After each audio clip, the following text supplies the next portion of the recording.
महाराणा प्रताप के बारे में जो आपने सुना वो सब गलत है। महाराणा प्रताप के कवच का भार 72 किलो था, एकदम गलत है। महाराणा प्रताप के भाले का वजन 80 किलो था, सरासर बकवास है। महाराणा प्रताप की दोनों तलवार इतनी भारी थी कि उनको चलाना संभव ही नहीं है। कोरी बकवास है, क्योंकि 25 किलो की तलवार को कोई चला ही नहीं सकता। नमस्कार दोस्तों, मैं आपका स्वागत करता हूं अपने चैनल नॉलेज मास्टर पर। दोस्तों, हमने और आपने महाराणा प्रताप के बारे में, उनके गौरवशाली इतिहास के बारे में जो सुना वो, और जो उनके खुद के वंशज बताते हैं वो, उसमें जमीन आसमान का फर्क नजर आता है। महाराणा प्रताप जी का जन्म कुंभलगढ़ में 9 मई 1540 में हुआ और उनकी मृत्यु 29 जनवरी 1597 में हुई। इस दौरान उन्होंने अपने अगम्य साहस और वीरता से एक गौरवशाली इतिहास रचा। एक और जहां पूरे भारत पर अकबर ने मुगलिया परचम फहरा दिया, वहीं दूसरी ओर राजस्थान के इस मेवाड़ी मिट्टी में जन्मे सपूत ने अकबर की पराधीनता को स्वीकार करने से इनकार कर दिया। अकबर पूरे भारत पर एक छत्र राज स्थापित करना चाहता था, किंतु महाराणा प्रताप के रहते उसका यह स्वप्न कभी साकार हुआ ही नहीं। महाराणा की अंतिम लड़ाई आज भी इतिहास में स्वर्णिम अक्षरों में दर्ज है, जिसे हम और आप हल्दी घाटी की लड़ाई के नाम से जानते हैं, और ये प्रसिद्ध है, जहां महाराणा प्रताप ने अपने भील साथियों की सहायता से अकबर की सेना से सामना किया। आप उनके साहस और वीरता का अंदाजा इस बात से लगा सकते हैं कि वो केवल 20,000 थे और अकबर की सेना में 85,000 से ज़्यादा लड़ाके थे।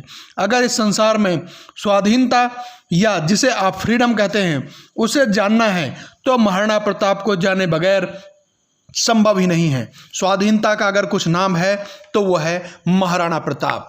बार अमेरिका के राष्ट्रपति भारत के दौरे पर आ रहे थे, तो उन्होंने अपनी माता से पूछा कि वो भारत से उनके लिए क्या लेकर आएं। उनकी माता ने कहा, मुझे कुछ नहीं चाहिए, अगर वो कुछ लाना ही चाहता है तो हल्दी घाटी की मिट्टी उनके लिए लेकर आए।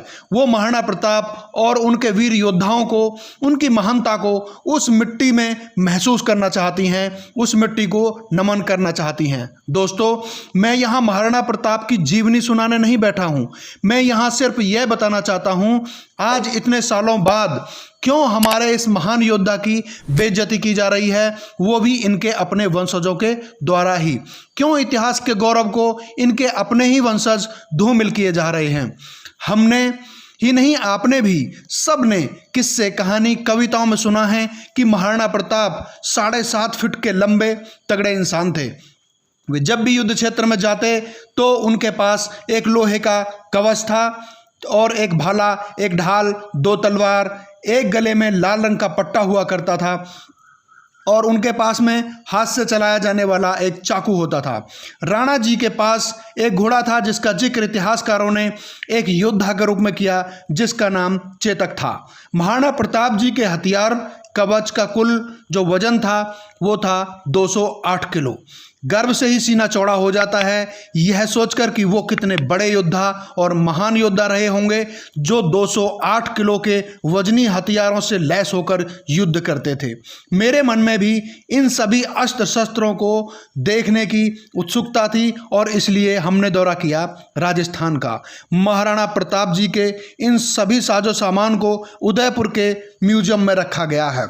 उत्सुकतावश हम भी आगे बढ़े, लेकिन यहाँ जो देखा उससे इतिहास ही नहीं, हम भी खुद शर्मिंदा हो गए। म्यूजियम में दीवार पर एक बोर्ड लगा है, जिस बोर्ड पर कुछ अजीब चीज़ें लिखी हुई थीं। ये आप खुद भी देखिए, इस पर क्या लिखा था मैं आपको पढ़कर बताता हूँ। उस पर लिखा था, प्रताप के कवच सहित निजी अस्त्र शस्त्रों का कुल वजन 35 किलोग्राम है। एक बार फिर से मैं आपको पढ़कर बता देता हूं। उस पे लिखा था, यहाँ पर प्रदर्शित महाराणा प्रताप के कवच सहित निजी अस्त्र शस्त्रों का कुल वजन 35 किलोग्राम है। महाराणा प्रताप की इससे बड़ी किरकिरी, इससे बड़ी बेइज्जती भला और क्या हो सकती है। जहां हमने सुना था कि उनके कवच में ही 72 किलो का वजन था, उनका भाला 80 किलो का, 2 तलवारों के साथ कुल वजन 208 किलो का था, वहीं ये इसे कुल 34 किलो 618 ग्राम बताते हैं, यानी कि लगभग 35 किलो था। इनके हिसाब से भाला 80 किलो का नहीं, केवल 2 किलो 900 ग्राम का था। कवच 72 किलो का नहीं, बल्कि 16 किलो 300 ग्राम का था। इनकी तलवार 25 किलो की नहीं, केवल 1 किलो 800 ग्राम की थी। सब कुछ ही मिलाकर 35 किलो था। तो इसमें सच क्या है? क्या लोगों ने जो बताया, इतिहास में जो दर्ज है, वो सब बकवास है? क्या इनके वंशज जिन्होंने ये बोर्ड पर लिखकर टांग के रखा है, ये सब सही है? क्या इस बात में कुछ सच्चाई है कि राणा जी इतने भारी हथियारों को वाकई चला पाते होंगे, या फिर इनके अभी के वंशज जिन्होंने ये लिखा है वो सही है? इसकी पड़ताल करने के लिए हमें इनके समय के लोगों का आकलन करना होगा, और तभी ये पता चल सकता है कि क्या सही है और क्या गलत। इसलिए हमने इतिहास को खगोलना शुरू किया और तब पाया कि सन 1682 से लेकर 1757 तक पंजाब में एक महान योद्धा हुए, बाबा हरदीप सिंह। 75 वर्ष की आयु में भी वो जिस तलवार का इस्तेमाल करते थे उसका वजन था 15 किलो। टीपू सुल्तान, इनका नाम तो सभी ने सुना होगा, उनकी तलवार का वजन था 7.5 किलो। बाबा हरदीप 75 साल की उम्र में 15 किलो की तलवार चला सकते हैं, तो भला महाराणा प्रताप 25 किलो की तलवार क्यों नहीं चला सकते, जो इनसे 300-400 साल पहले हुए। बात करते हैं राणा जी के कवच की। हमने सुना और लिखा पाया कि राणा जी का कवच 72 किलो का था। तो क्या और भी कुछ उनके समकालीन ऐसे लोग हुए जिनके कवच इनके कवच के बराबर भारी हुआ करते थे, या फिर ये कोरी अतिशयोक्ति है? तो हमने पाया कि विदेश में एक राजा हुए, हेनरी 8, उनके कवच का वजन था 68 किलो। एक अन्य राजा हुए, नेड कैली, इनके कवच का वजन था 44 किलो। तो फिर 7.5 फीट के लंबे चौड़े और इनके समकालीन राणा जी का कवच 72 किलो का भला क्यों नहीं हो सकता है? जरूर हो सकता है। अब आगे बात करते हैं इनके भाले की। कहा जाता है कि महाराणा प्रताप जी का भाला 80 किलो का था। 7.5 फीट की हाइट के लंबे चौड़े इंसान थे महाराणा प्रताप।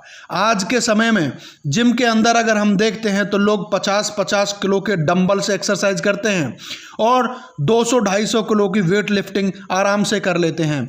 तो आज से 480 साल पहले का इंसान जो कि 7.5 फीट लंबा है, वो है 80 किलो का भाला कैसे नहीं चला सकता? जरूर चला सकता है। महाराणा प्रताप जी का गौरवशाली इतिहास हमारी आने वाली पीढ़ियों को हमेशा प्रेरित करता रहेगा। हम ये तो नहीं जानते कि राणा जी के वंशजों ने इस बोर्ड पर ऐसा क्यों लिखा है, लेकिन झूठ और सच का अंदाजा जरूर इस बात से लगाया जा सकता है।